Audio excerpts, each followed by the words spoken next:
Bueno, esta ocasión no traigo diapositivas, pero tengo unas notas que hice al respecto para poder ir eh, hablando sobre este tema que habíamos dejado pendiente la sesión anterior, que como les había dicho, es un tema, el de la causalidad estructural es un tema, como quizá lo pudieron notar, bastante denso teóricamente hablando, y por eso quise dedicarle solamente una sola sesión a dicho tema y dedicar otra sesión aparte para para la cuestión de la ideología y del antihumanismo teórico de Althusser y la relación que hay entre ambas posiciones teóricas que van apareciendo en el curso de la obra de Althusser.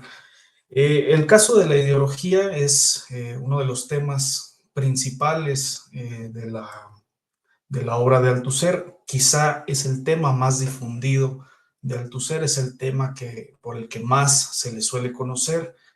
Su texto más difundido y más citado es Ideología y aparatos ideológicos de Estado. Yo no me atrevería a decir que es el texto más importante, ni el texto, ni un texto introductorio a, eh, a la obra misma de Althusser. Me parece que Althusser nos entrega una forma de pensar más compleja, más profunda, tanto en los textos de la Revolución Teórica de Marx como de leer El Capital. Y Ideología y aparatos ideológicos de Estado va a ser un texto en el que se condensan y aparecen o se manifiestan las posiciones que Althusser va desarrollando en años previos, a mitad de la década de los 60.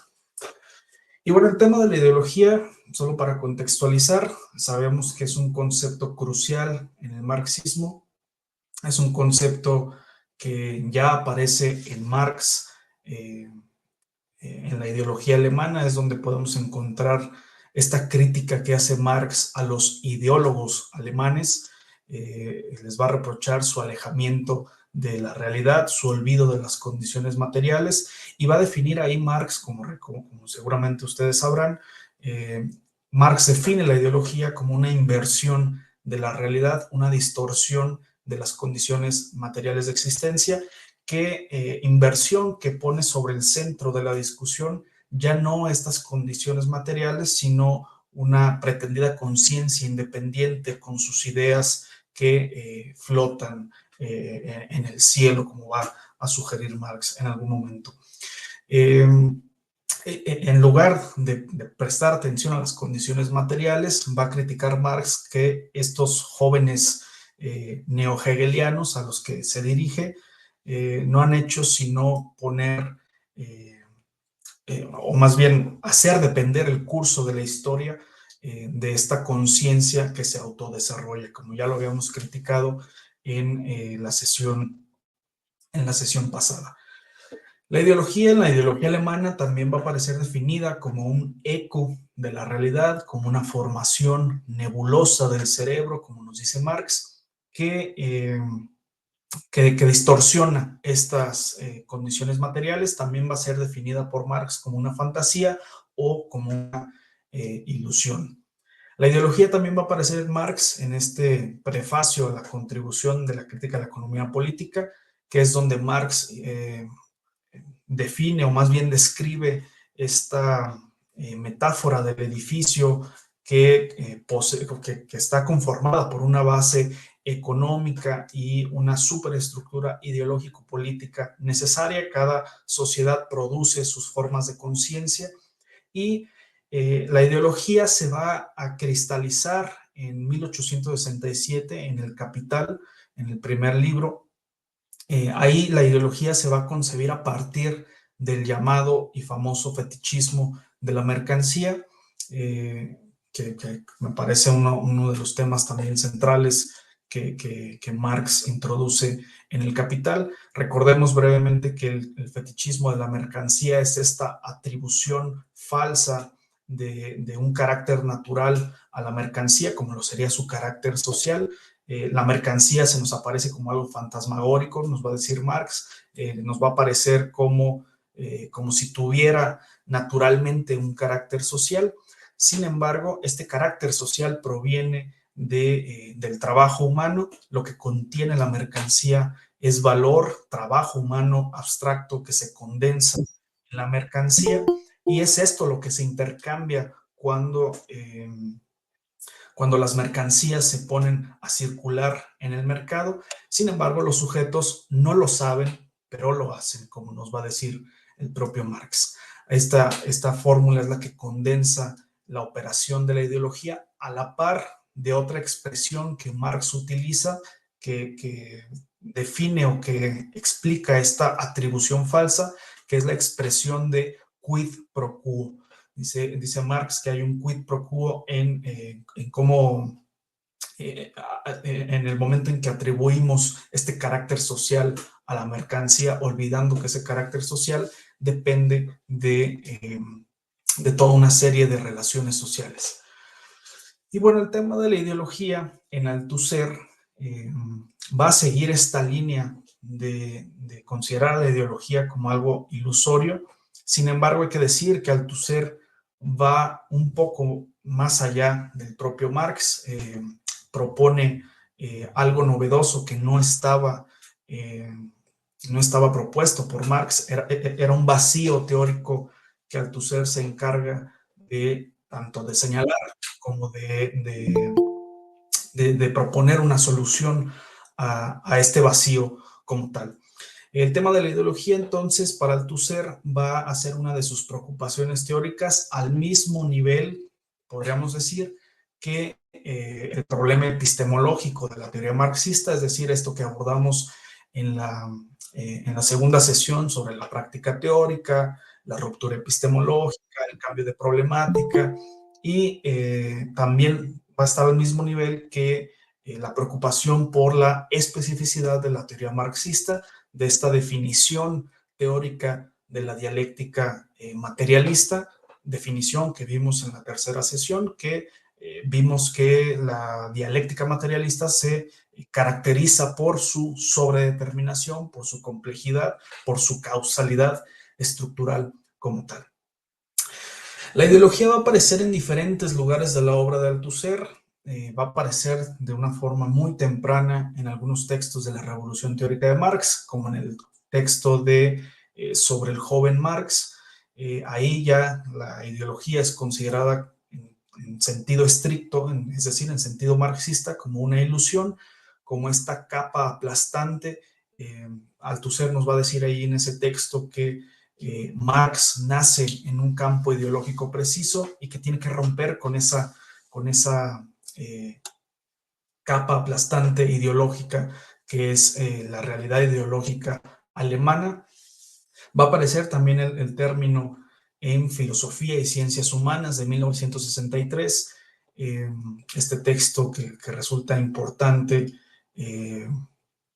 porque, bueno, menciona ahí varias cosas sobre el psicoanálisis, sobre el estatuto epistemológico de las ciencias humanas, que, bueno, quienes nos dedicamos a las ciencias humanas, es un texto imprescindible que tenemos que revisar sí o sí. Ahí la ideología también aparece como una forma de ilusión y aparece también como una evidencia empírica, es decir, la ideología aparece como una evidencia inmediata, como una evidencia incuestionable.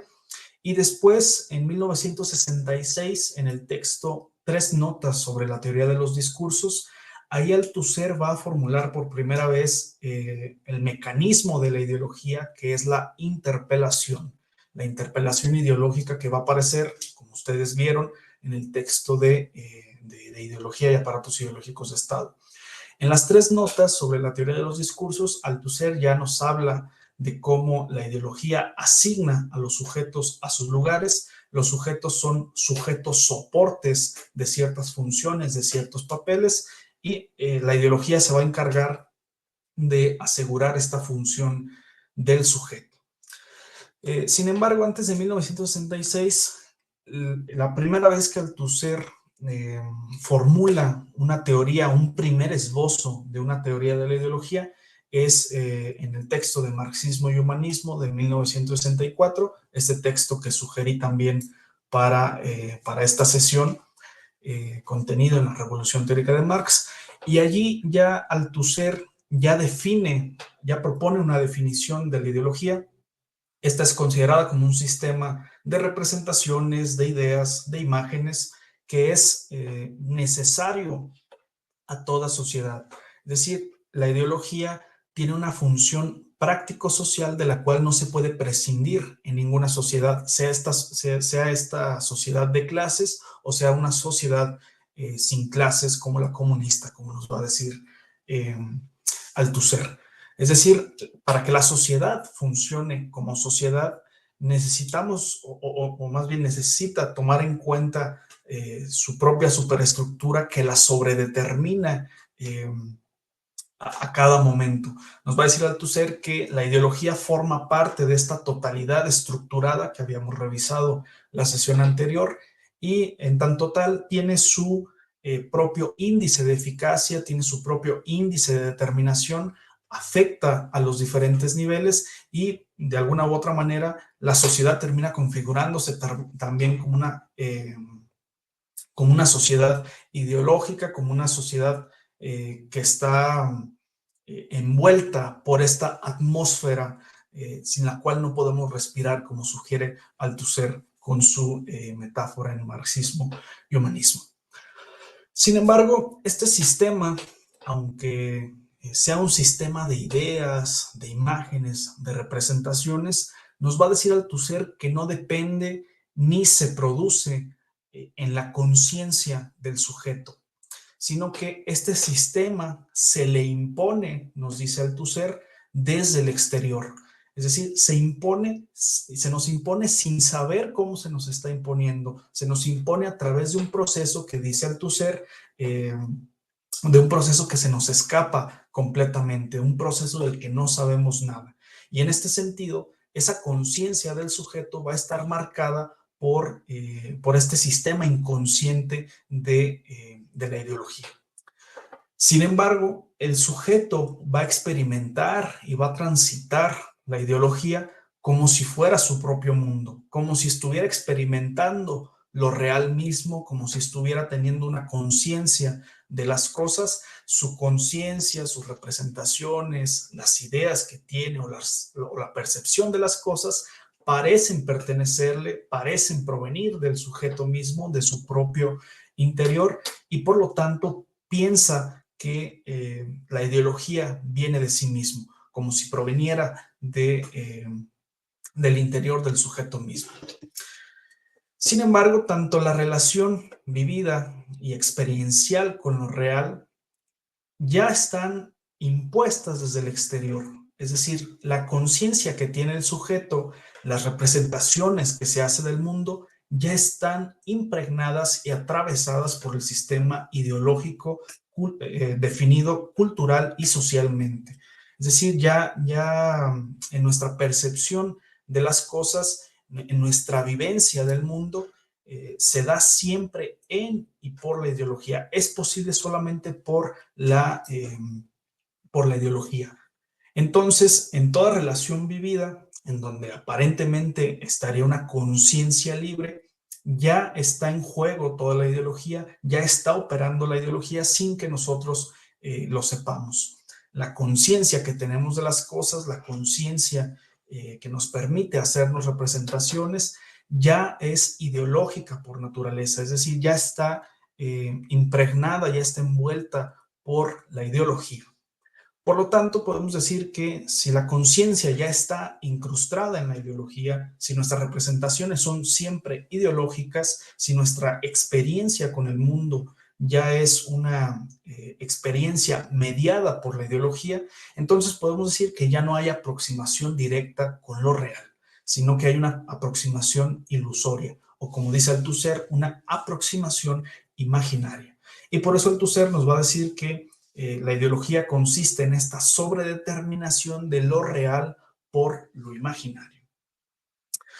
Podemos decir entonces que todo este sistema de representaciones, todas sus imágenes del sujeto no son suyas, su lenguaje no es suyo, su discurso no es suyo, sino que viene de otro lugar, apelando aquí al término del gran otro de Lacan, de ese gran otro que sobredetermina al sujeto, que es donde se ubica su discurso, como lo va a expresar Lacan en muchos lugares.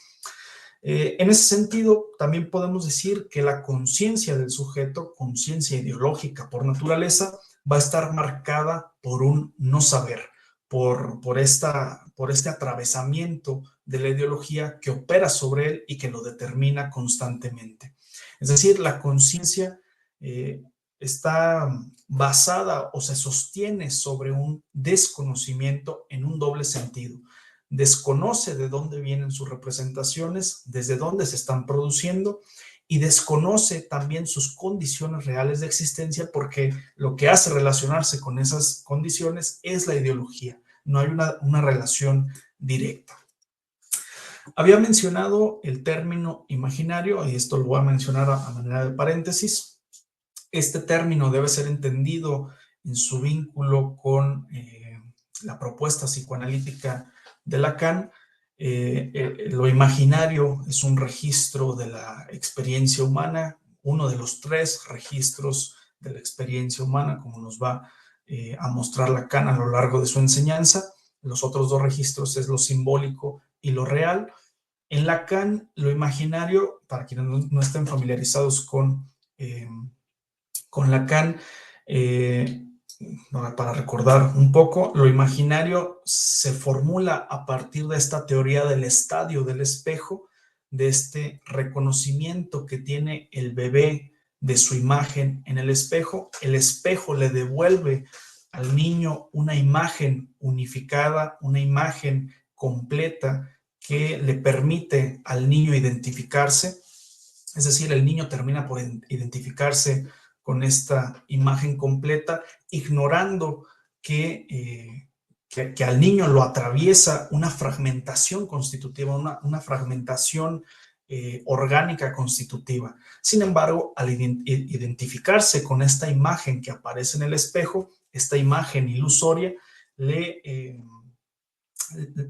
produce la sensación de tener este dominio sobre sí mismo, le produce la sensación ilusoria de tener esta autonomía, de tener esta autosuficiencia. Pero nos va a decir Lacan en El estadio del espejo, texto de 1949, nos va a decir que esta identificación, esta asunción de la imagen especular está marcada precisamente por el desconocimiento de la fragmentación constitutiva del sujeto.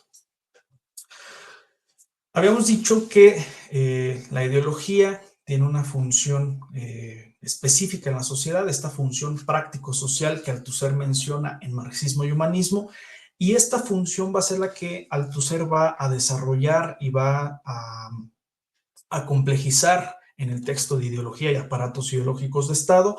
Ahí Althusser nos va a mencionar que la ideología cumple la función de reproducir las relaciones de producción. Este es el tema central de la ideología, de ideología y aparatos ideológicos de Estado. Althusser nos va a decir que es necesario que los sujetos asuman la ideología dominante, que es siempre la de la clase dominante, como ya lo veía Marx, para que los sujetos puedan cumplir su papel que se les asigna en la estructura de producción, en la estructura social, y que puedan marchar solos como tal. En el texto de Ideología y aparatos ideológicos de Estado, escrito en 1969 y publicado en el 70, Althusser parte de la premisa que ya se encuentra en Marx, que ya se pueden revisar en la ideología alemana, según la cual el poder de la clase dominante se concentra en un aparato de Estado que asegura de alguna u otra manera la organización política de la sociedad.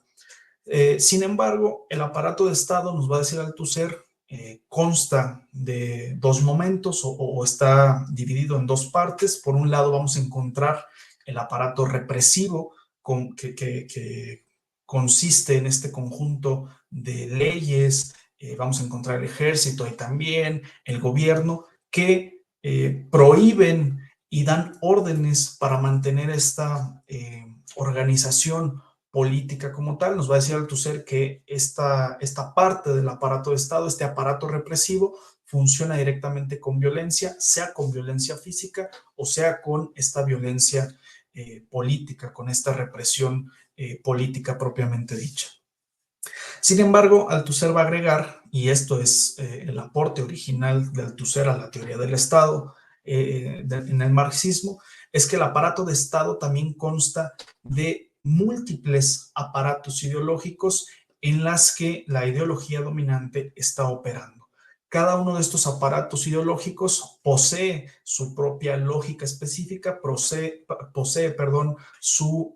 una práctica específica, sus rituales específicos, pero aún en esa especificidad, aún en esa diferenciación que existe entre cada uno de los aparatos, lo que va a coordinar a estos aparatos ideológicos es la ideología de la clase dominante. Como nos va a decir Althusser, en una metáfora que me parece muy bella, es que los aparatos ideológicos concurren en un mismo concierto dominado por una sola partitura, que es la partitura de la ideología dominante.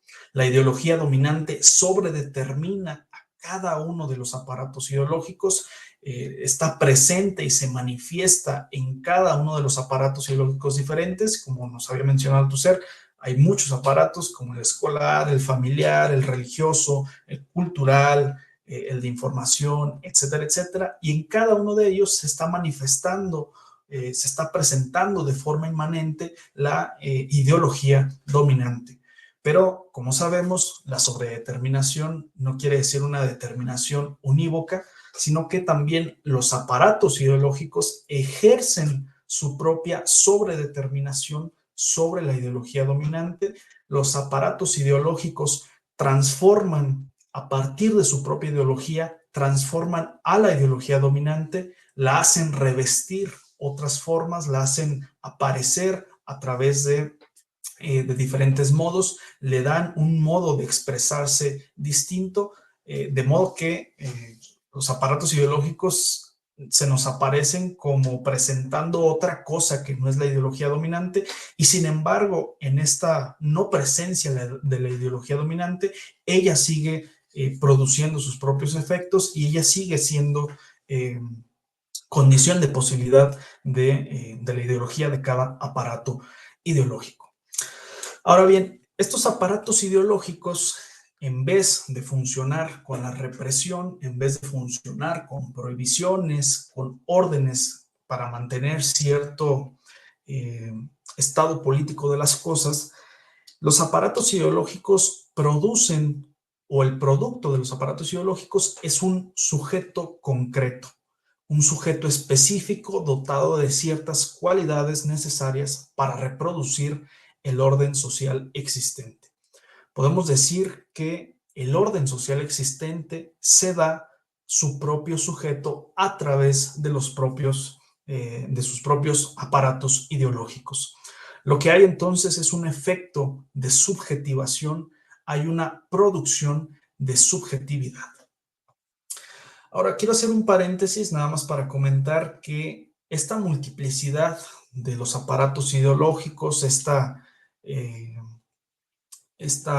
este carácter múltiple de la ideología, de cómo se extiende a través de diferentes aparatos, a través de diferentes máquinas productivas, es algo sintomático en el discurso de Althusser, en el sentido de que Althusser va más allá de una simple teoría del Estado, va más allá de centrar la ideología en un solo aparato, como sería el aparato de Estado. Creo que cuando Althusser nos dice que hay aparatos ideológicos en los que la ideología se despliega, lo que nos quiere decir también es que la ideología es omnipresente en cada una de las sociedades, en cada formación social.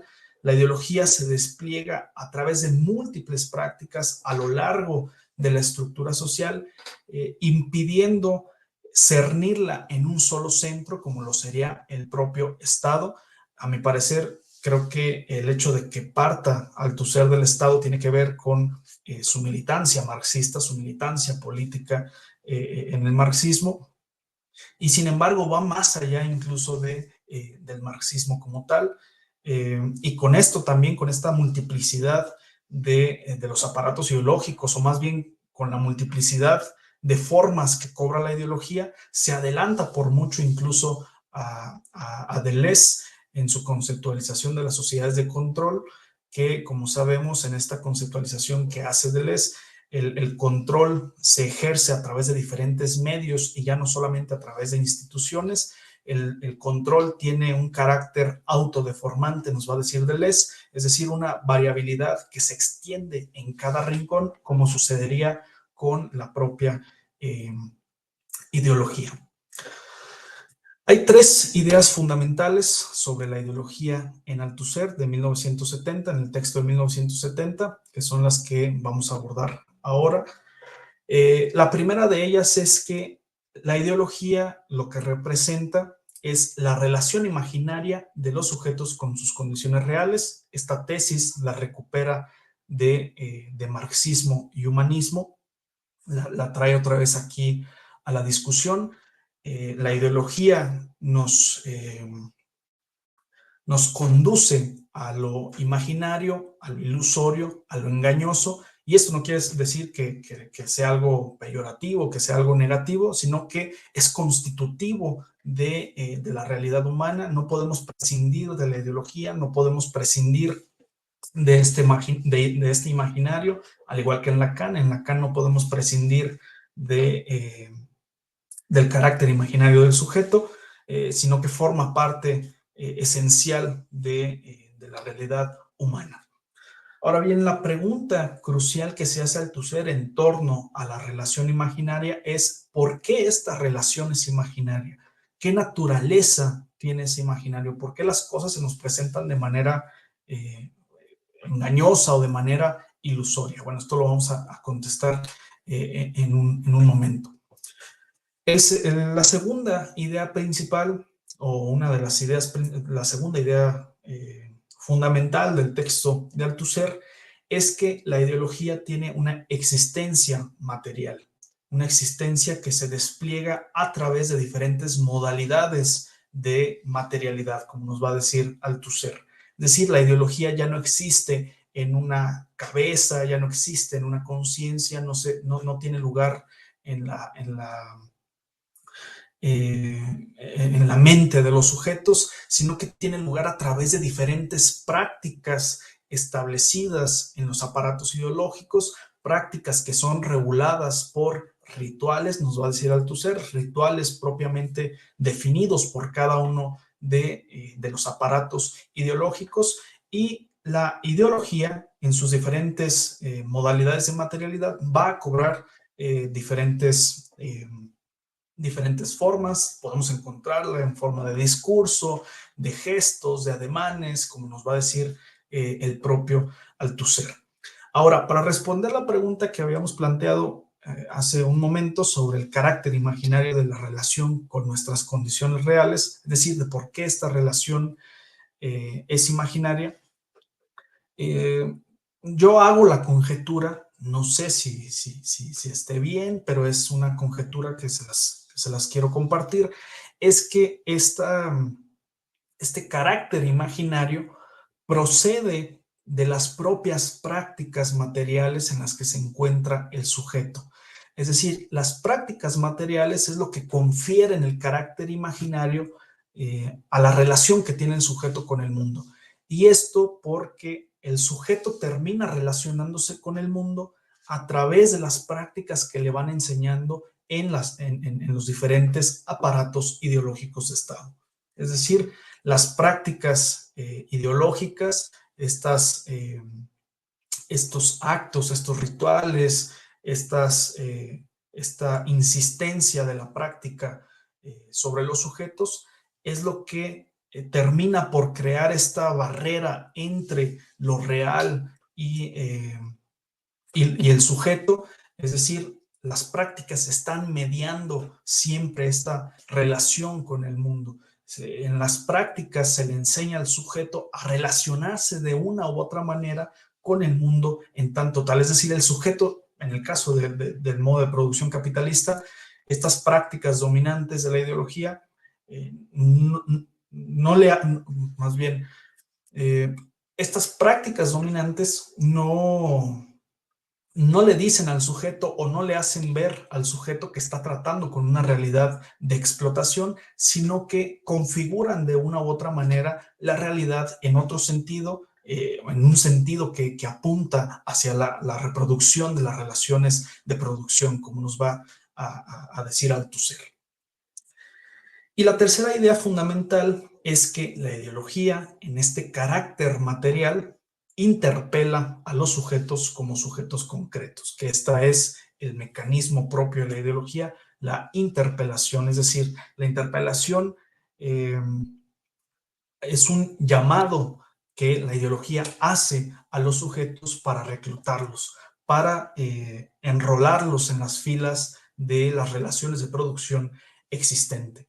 La ideología llama a los sujetos a través de su nombre, a través de su condición de sujetos concretos, como sujetos libres, sujetos autónomos, sujetos flexibles hoy en día en el neoliberalismo.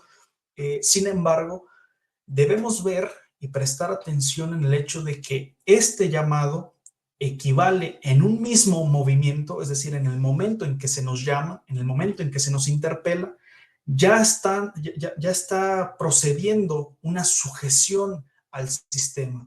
Es decir, el llamado y la respuesta del sujeto al decir sí soy ese, es decir, sí se están refiriendo a mí, este llamado y esta respuesta es la constitución misma del sujeto. Es decir, la interpelación del sujeto como un sujeto específico equivale al mismo tiempo a la inoculación, a la reduplicación y confirmación de la ideología sobre el sujeto mismo. Podemos decir de otra manera que el sujeto interpelado, este sujeto que es llamado en esta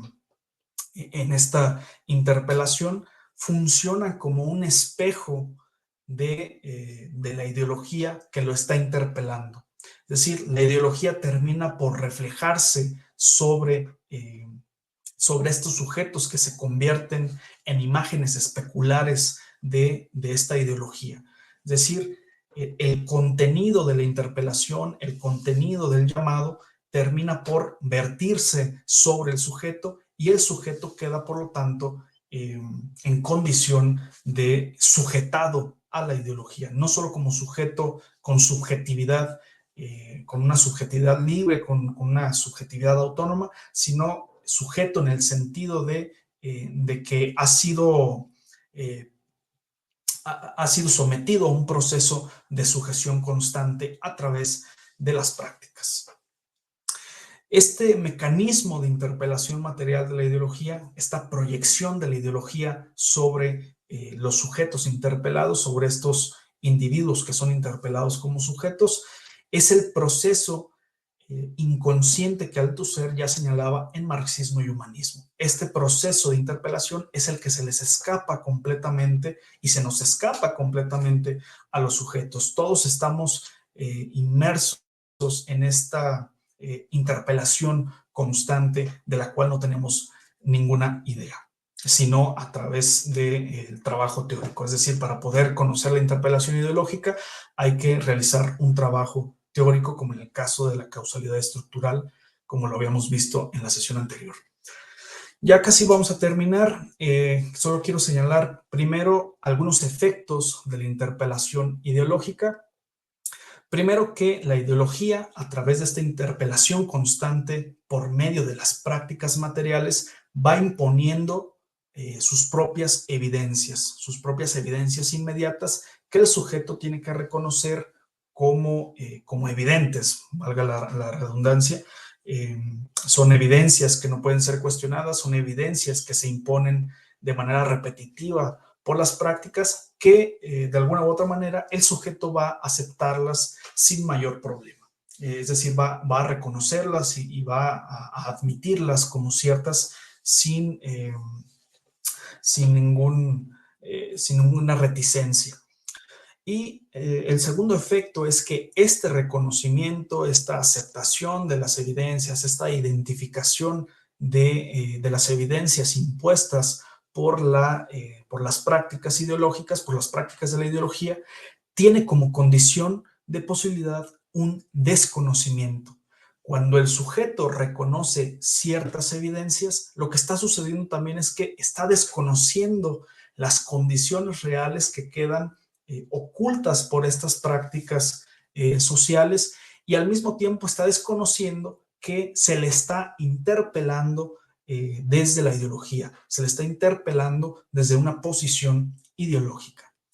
El tercer efecto es que el sujeto siempre piensa que puede situarse fuera de la ideología, piensa que su pensamiento está más allá de la interpelación ideológica, cuando en realidad toda su acción, incluso su forma de pensar, esta forma de pensar eh, o esta negación de la ideología, esta negación práctica de la ideología, como nos dice Althusser, se da en la ideología misma.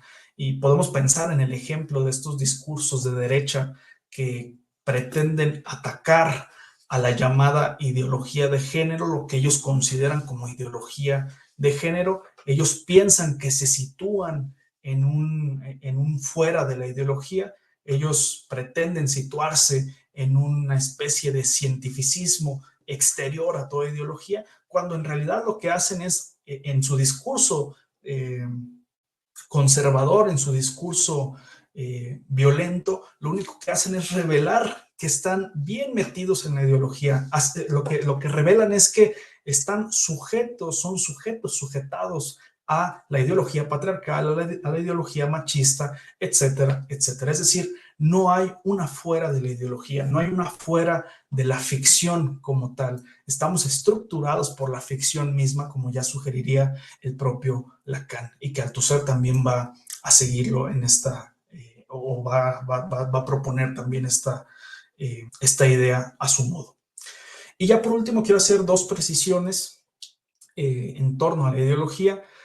Es que primero nos va a decir Althusser es que no hay un individuo previo, no hay un individuo original, natural, preexistente a la ideología, sino que somos siempre ya sujetos. Es decir, nuestra condición de sujetos ya está dada desde siempre, ya está dada incluso desde antes de que nazcamos.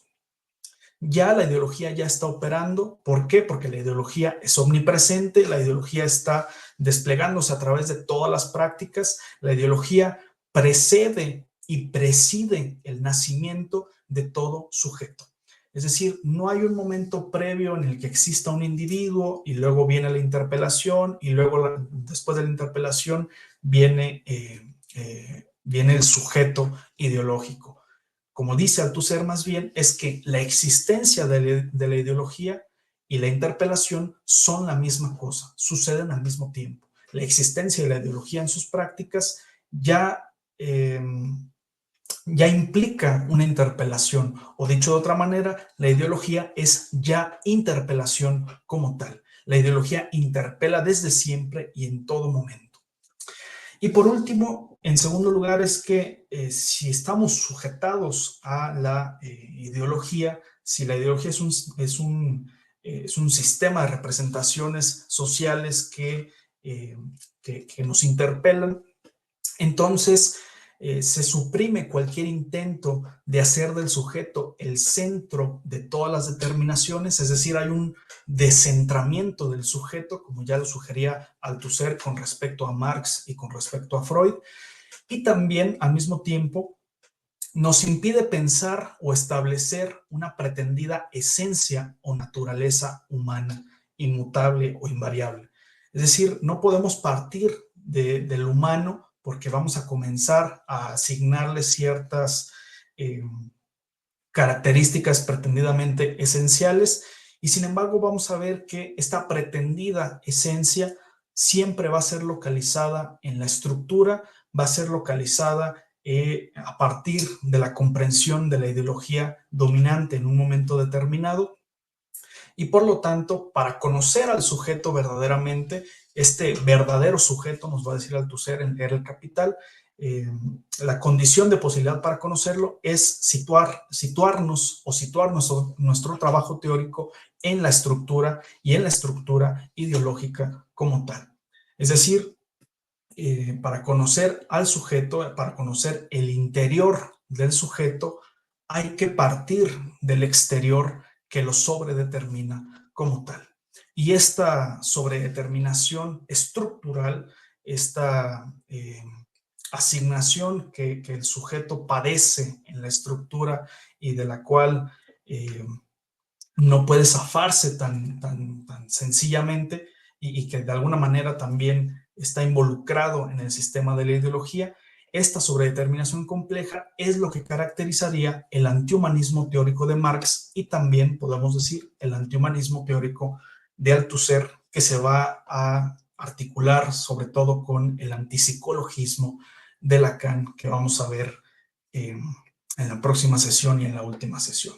Y bueno, pues les agradezco su escucha y vamos a tener unos minutitos para plantear preguntas. Gracias.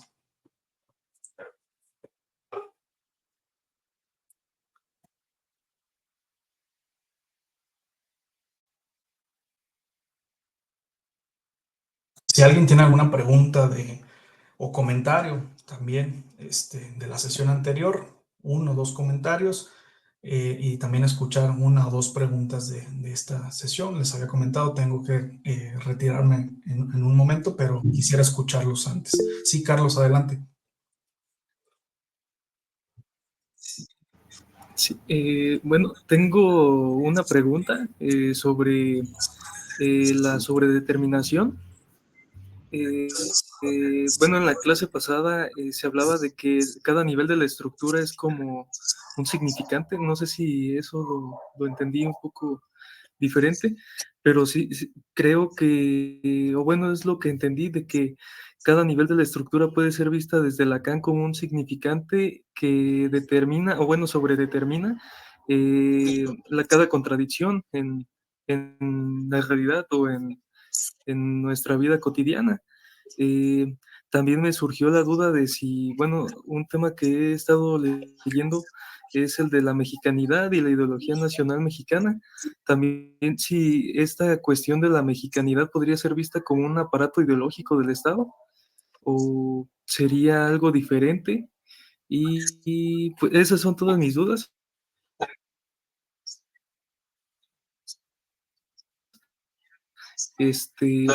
También me acuerdo de una frase de dar gato por liebre, que se me hace una analogía un poco interesante. Y eso sería todo lo que quería decir. Muchas gracias, ¿no? Y muchas gracias por su sesión. Gracias, Carlos. Sobre tu primera pregunta, si la estructura puede considerarse como esta articulación de significantes, bueno, en Lacan sí aparece esta combinación de significantes, estos desplazamientos de significantes. Recordemos que para Lacan un significante en tanto tal no significa nada. Un significante por sí mismo no puede significarse a sí mismo, sino que necesita del conjunto de otros significantes que aparecen a su alrededor, y esta noción de combinación va a aparecer también en Althusser de una forma un poco más compleja, sobre todo en leer El Capital. Althusser va a hacer intervenir diferentes categorías como índice de determinación, como índice de eficacia. Althusser nos va a decir que cada uno de los niveles, cada uno de las instancias tiene su propio índice de determinación, pero este índice de determinación solamente puede ser definido en función de la relación que ese nivel tiene con los otros niveles. Es decir, un nivel, como por ejemplo el nivel ideológico o el nivel político, su especificidad como nivel va a estar dada por la exterioridad misma de la estructura que lo está sobredeterminando a cada momento. Y recordemos esto porque la estructura es siempre inmanente a cada uno de sus elementos, está siempre presentándose y desplegándose en cada uno de los niveles. Sí puede haber ahí una homologación entre cómo se concibe una y otra. Hay una especie de compatibilidad. quiero mencionar aquí de paso que Althusser también asume esta noción de estructura de Lacan, del inconsciente estructurado como un lenguaje en sus textos sobre psicoanálisis. Althusser se adhiere eh, a esta tesis fundamental de Lacan que se despliega a lo largo de su enseñanza. Sobre la segunda cuestión, de manera rápida, podemos considerar que la mexicanidad sí puede funcionar como una forma de ideología, y aquí pensé, cuando no soy familiarizado mucho con el tema, pero podemos pensar que un intento de localizar una pretendida esencia humana en el mexicano, una esencia mexicana, vamos a decirlo así, es decir que el mexicano es por naturaleza tal o cual, de tal o cual manera, nos conduce inmediatamente a desconocer que lo que atraviesa a la mexicanidad es un conjunto de representaciones ideológicas como tal. Es decir, si los mexicanos hemos cobrado eh, ciertos aspectos que se pretenden naturales, es porque hay una estructura ideológica que está operando eh, por detrás, ¿no? Que nos está interpelando como tal. Igual, te digo, es algo que pensé en este momento. Creo que no se puede situar una esencia del mexicano, porque esa esencia nos va a conducir inmediatamente a la ideología. Y bueno, eso quizá es lo que podría responder. Te agradezco mucho tanto las preguntas como esta analogía que nos compartiste de González Rojo, que es un estudioso de Althusser. Muchas gracias, Carlos. Y sí, Fernando, adelante.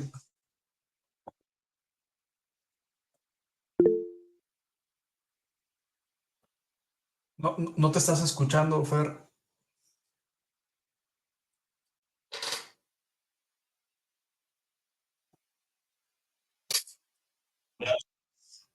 Sí, ¿Ya listo. me escuchas? Ah, justamente, bueno, lo que quisiera aquí puntualizar es la cuestión de que uno nunca se puede ubicar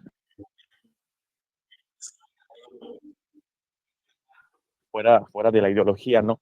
De una ideología o de lo ideológico de algo es desde otra posición ideológica. O sea, uno nunca se puede zafar de ahí, ¿no? Aquí familiarizado con el concepto ahí de la mexicanidad, pero tomando lo que mencionas de que un significante pues, no se puede significar a sí mismo, la mexicanidad pudiera tener una condición, digamos, crítica de una determinada ideología, o pudiera ser algo que pudiera reaccionar ante una determinada ideología, como aquello que representa el eurocentrismo y toda esta occidentalidad, ¿no? Que niega las características o cualidades, ¿no? De esto que llaman el tercer mundo, Latinoamérica, etcétera. Pero, pero aquí mismo, o sea, pudiera tener una función, digamos, eh, que perpetúe, ¿no? Ese mismo sistema que la niega.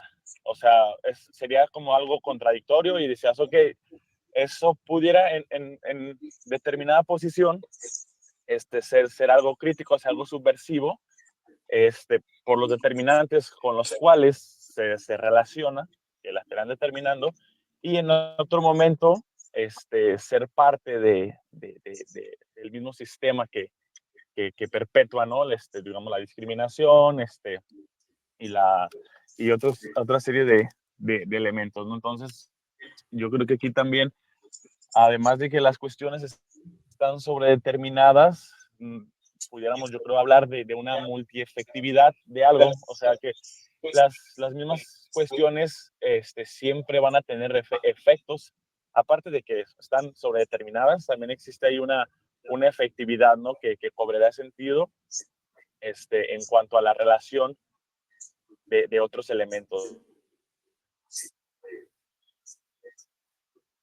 ¿no? Entonces, esa cuestión, y yo creo que esto se pudiera básicamente aterrizar, yo creo que en cualquier fenómeno, y de ahí la importancia, ¿no? de nunca pretender que uno se puede posicionar fuera de la ideología. Sí, gracias, Fernando. Sí, es muy acertado el comentario que haces respecto a que no hay una fuera como tal, o sea, no hay vamos a recuperar otra vez la fórmula que he estado mencionando desde el comienzo del seminario, esta fórmula lacaniana según la cual no hay metalenguaje, no podemos situarnos en un más allá, ni del lenguaje, ni de la ideología, ni de estas sobredeterminaciones en las que nos encontramos, ¿no? Y esto quiere decir que el sujeto no puede situarse más allá de esa estructura ficcional, que precisamente esta ficción es lo que termina estructurando nuestra percepción misma de la realidad. Y también, como habías comentado, hay eh, hay ciertos elementos también que funcionan a modo de resistencia. Althusser también va a decir en aparatos ideológicos de Estado que estos aparatos no son unilaterales, sino que son el lugar en donde la lucha de clases se encarna también como tal.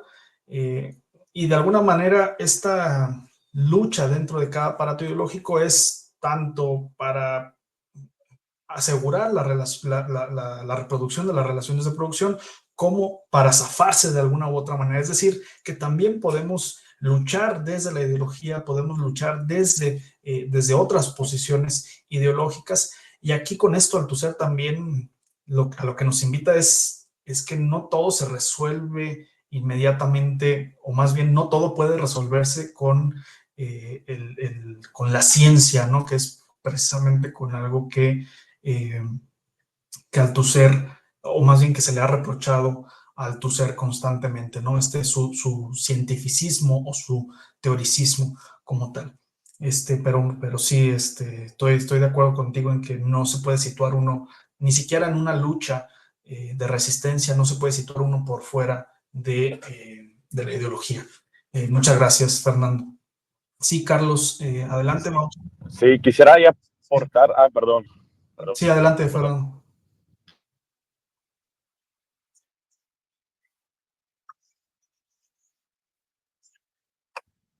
Sí, justamente del inconsciente, ¿no? De la falta de unidad, que no solamente está presente en la cuestión de la subjetividad, sino yo creo que también en este asunto, ¿no? Y como bien uno lo podía analizar, que también los aparatos ideológicos y la ideología no es unitaria, o sea, no es perfecta por más dominación que ésta pueda presentar.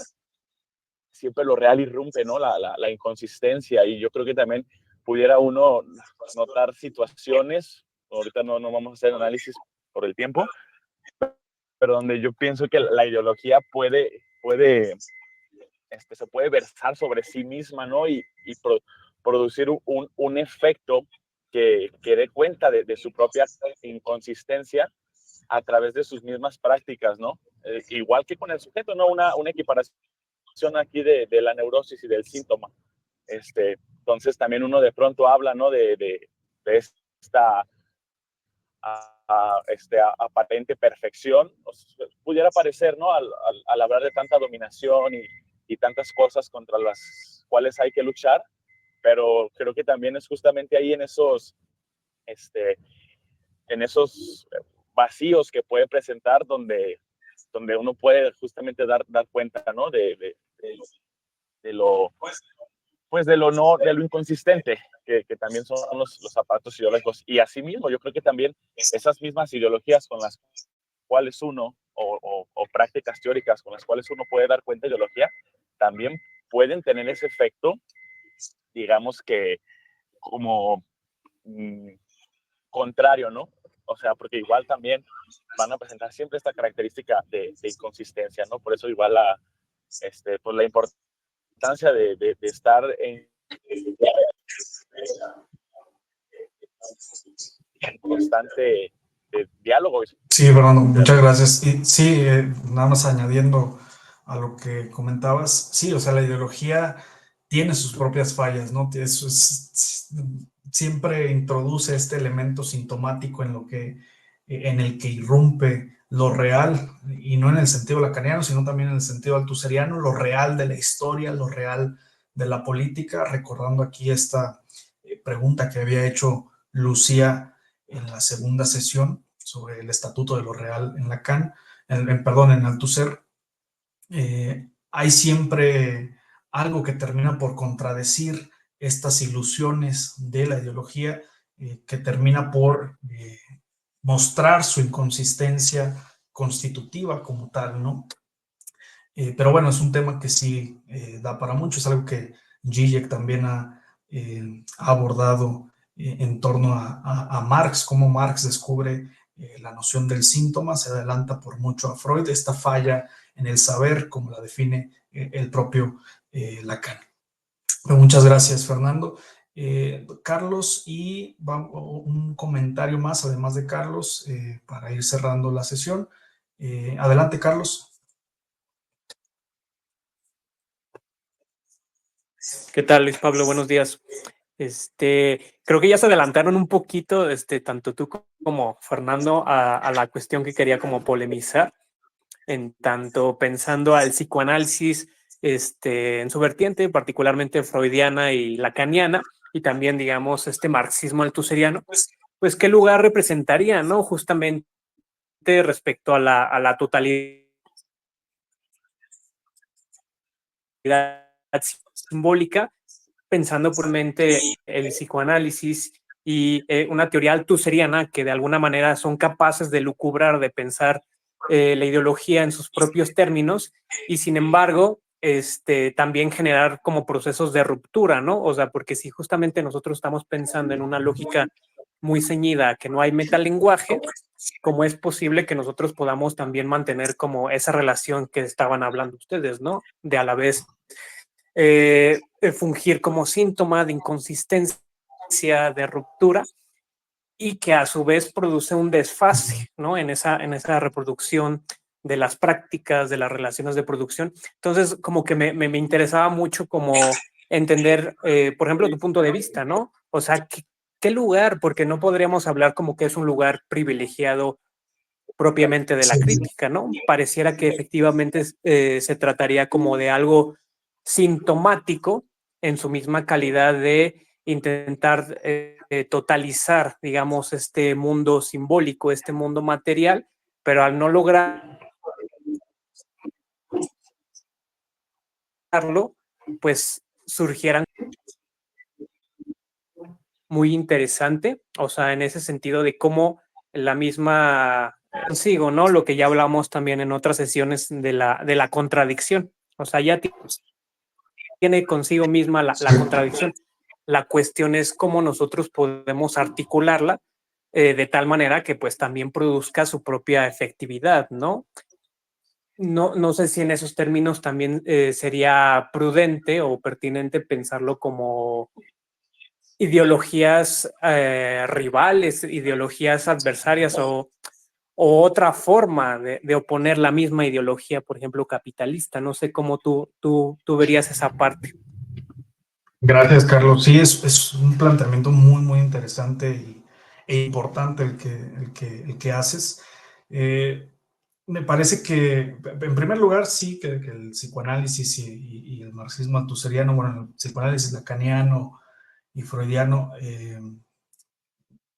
sí no pueden tener como este lugar privilegiado, no hay una posición metaestructural de las teorías, pero me parece que la función justamente de estas teorías es señalar precisamente estos vacíos, estos lugares sintomáticos, esta función de lectura sintomal que tiene tanto el marxismo althuseriano y el psicoanálisis lacaniano, permiten señalar estas inconsistencias de la ideología misma. En el caso del psicoanálisis podemos pensar, y por eso es necesario recurrir al psicoanálisis, el marxismo no puede prescindir del psicoanálisis, porque lo que está en juego es también el deseo del sujeto. El deseo del sujeto se ve cernido a través de una ideología. Es decir, si la ideología es tan efectiva es porque hay también un sujeto un deseo de por medio, hay un deseo que se está acomodando en función de la ideología. Hay dos autores que mencionan esta situación en el caso del neoliberalismo.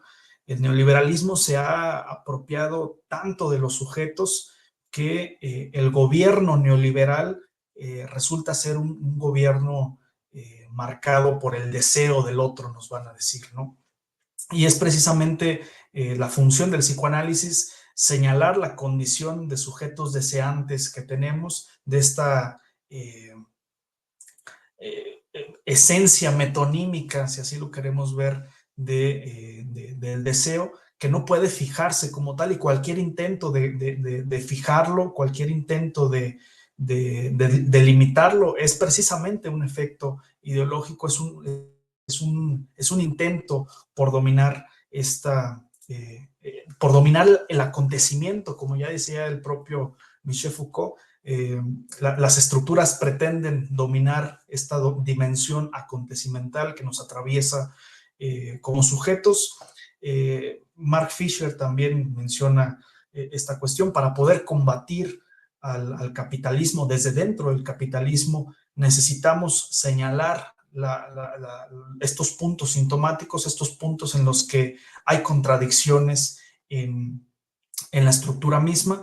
Y también, siguiendo esto que tú estabas comentando, estas ideologías rivales, en efecto, existen esta contraposición de ideologías. Si bien hay una ideología dominante, esto quiere decir al mismo tiempo que hay una ideología siempre en resistencia, ¿no? Que hay una contradicción fundamental. En el capitalismo sabemos cuál es la contradicción entre capital y trabajo, entre la clase burguesa y la clase proletaria. Y estos espacios de resistencia, esta organización, incluso colectiva, porque también hay que decirlo, la resistencia también debe ser colectiva, no puede ser solamente individual, no puede darse a partir de un solo sujeto, sino que tiene que pasar por todo un proceso de organización como tal, ¿no? Y bueno, te digo, lo que puedo pensar en este momento es que lo que nos permite tanto el marxismo althuseriano como el psicoanálisis lacaniano es dar cuenta tanto de la ideología que está operando, de esta causalidad estructural, de esta sobredeterminación compleja que se nos escapa completamente a los sujetos, y al mismo tiempo el psicoanálisis, en el caso del psicoanálisis de Lacan, permitirnos dar cuenta de la condición de sujetos deseantes, ¿no? De esta metonimia del ser, como la define, como la define Lacan, ¿no? Y cómo ese deseo va cobrando diferentes formas en coyunturas específicas. Y podemos pensar también y esto ya es más del Althusser más viejo, si así lo queremos ver de alguna manera, este materialismo de la contingencia. Nunca sabemos hacia dónde nos vamos a dirigir. Es propio de la realidad humana no saber hacia dónde vamos a desembocar, y un intento por querer decirnos cuál es nuestro destino, decirnos cuál es nuestra determinación, es precisamente también un efecto ideológico, es un intento por suprimir esta contingencia, esta puesta en marcha de la realidad humana. Y es algo de lo que daría mucho para conversar y para plantearlo, ¿no? Y te agradezco que lo hayas planteado también en función de lo que Fernando estaba comentando. Muchas gracias, Carlos. ¿Alguien más? Un último comentario para ir cerrando.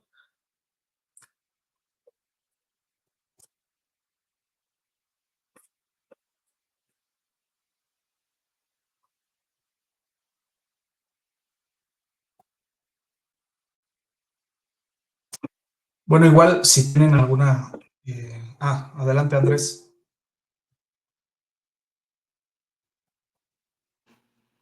Buenos días a todos y a todas. Espero se me escuche bien. Oye, Luis, yo tengo una duda, porque para la tercera sesión nos brindaste bibliografía, ¿no? Y nos brindaste un texto, perdón, escrito por ti.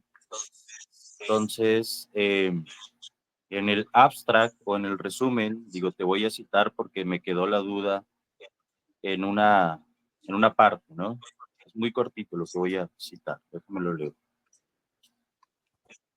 Ya para cerrar tu resumen, dice, por último, se concluye que la articulación entre marxismo y psicoanálisis como discursos de la causalidad estructural es necesaria para la lucha de clases en teoría, en tanto campo políticamente determinado. Esta parte de en teoría, ¿no? Para la lucha de clase en teoría me quedó duda. O sea, ¿a qué te refieres? Es la tesis que recupero de Althusser, de que toda teoría, o más bien, sí, en toda teoría hay una lucha de clases determinada en última instancia por la lucha política propiamente eh,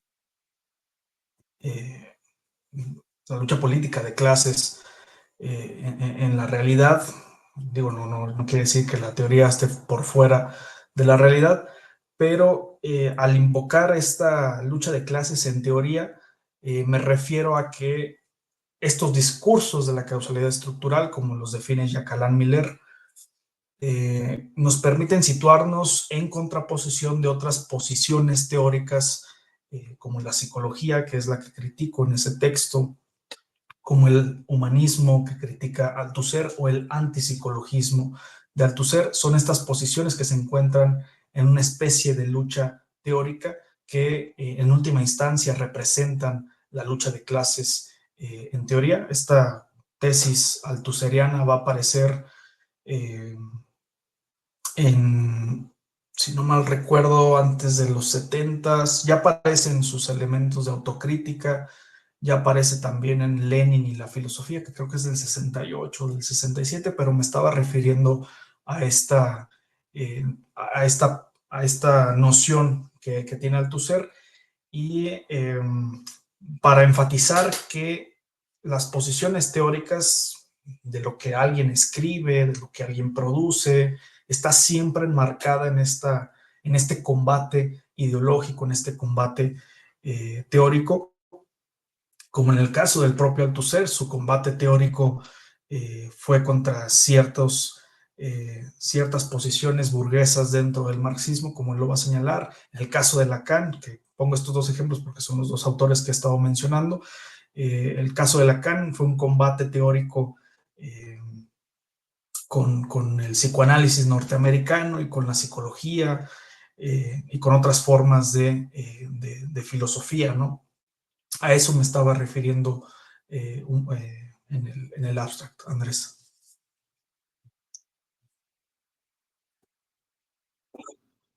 Una última cosa, digo, ya que estamos hablando de la teoría, ¿qué piensas de las acusaciones a Althusser de teoricismo, no? Por ejemplo, Sánchez Vázquez, pero no fue el único. Cuando Althusser publicó, ¿no? En Francia, la Revolución Teórica, lo acusaron de lo mismo. Sí, yo pienso que sí están, en algún sentido están fundadas, y lo interesante es que Althusser fue de los primeros, antes incluso de sus críticos, en darse cuenta. De hecho, esto es algo que caracteriza mucho al althuserianismo, dar cuenta inmediatamente de sus propias contradicciones, de sus propios vacíos.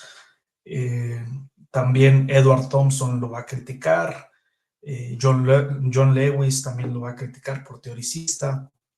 En cierto sentido tienen razón, porque si vemos los textos de Althusser, al menos estos textos de la Revolución Teórica de Marx, todo se resuelve a partir de la teoría, y de alguna u otra manera, aunque la política aparezca, no tiene un papel al mismo nivel en ese momento para Althusser.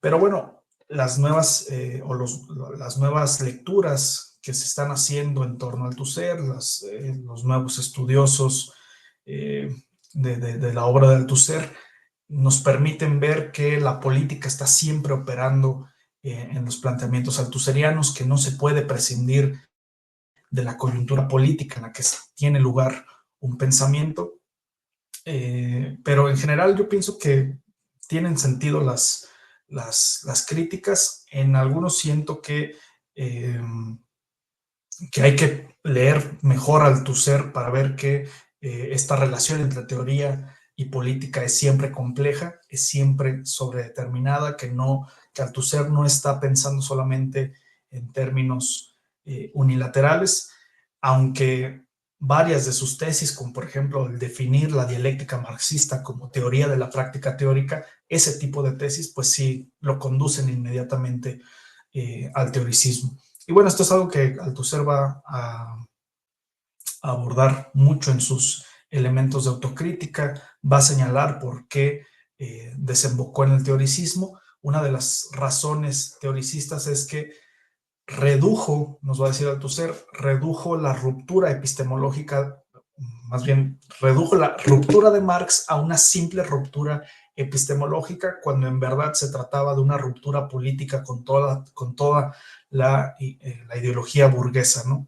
Es decir, este teoricismo de Althusser es consciente para Althusser. Althusser sabe muy bien que se desvió hacia el teoricismo, no es que no prestó atención, pero en general pienso que criticar inmediatamente a Althusser por teoricista o leerlo ya a partir de este prejuicio del teoricismo es equivocarse con la postura propia del propio Althusser. Es decir, la política no cesa de estar presente en el pensamiento althusseriano. Y muestra de ello ya va a ser los últimos textos del propio Althusser, los textos del materialismo aleatorio. Muchas gracias, Andrés, por los comentarios.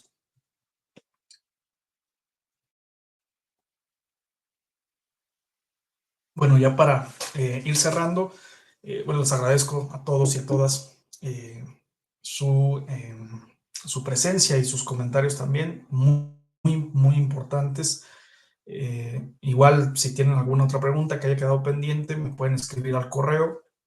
Saben que puedo contestarles por ahí en la medida de lo posible. Si puedo tener unas respuestas, se las compartiré. Y nada más les quiero adelantar que el 10 de agosto, que es nuestra penúltima sesión, vamos a abordar el tema del psicoanálisis. Vamos a dejar de lado el tema del materialismo aleatorio. Quizá lo abordemos de manera marginal en la última sesión, y esto lo hice por la carga teórica que representó el leer Althusser. Me parece que podemos darle más peso en esta ocasión al marxismo y el psicoanálisis. Quizá en otra ocasión abordemos el materialismo del encuentro, del aleatorio. Puedo sugerir algunas lecturas si a alguien les interesa después de que finalicemos el seminario, pero adelanto que el 10 de agosto, que vamos a revisar el tema de marxismo y psicoanálisis en Althusser, nos va a acompañar un profesor de la Universidad Michoacana de San Nicolás de Hidalgo, el profesor Rigoberto Hernández, que también ha escrito en torno de estos temas, sabe sobre Althusser, lo ha abordado de diferentes maneras, especialmente en su relación con el psicoanálisis y la psicología en la obra de Althusser, y bueno, lo vamos a tener como invitado la próxima sesión. Y les estaré pasando qué lecturas sugiero. Les recuerdo, no deben preocuparse por tener las lecturas para el día de la sesión. La lectura es una recomendación tanto para, ya sea para antes de la sesión misma o que se pueda realizar posterior a la sesión, para que pueda haber una resignificación de lo que aquí se diga, un cuestionamiento incluso de lo que aquí se diga, y de mantener sus propias posiciones. Y bueno, aquí terminaríamos esta sesión. Les agradezco una vez más. Que estén bien.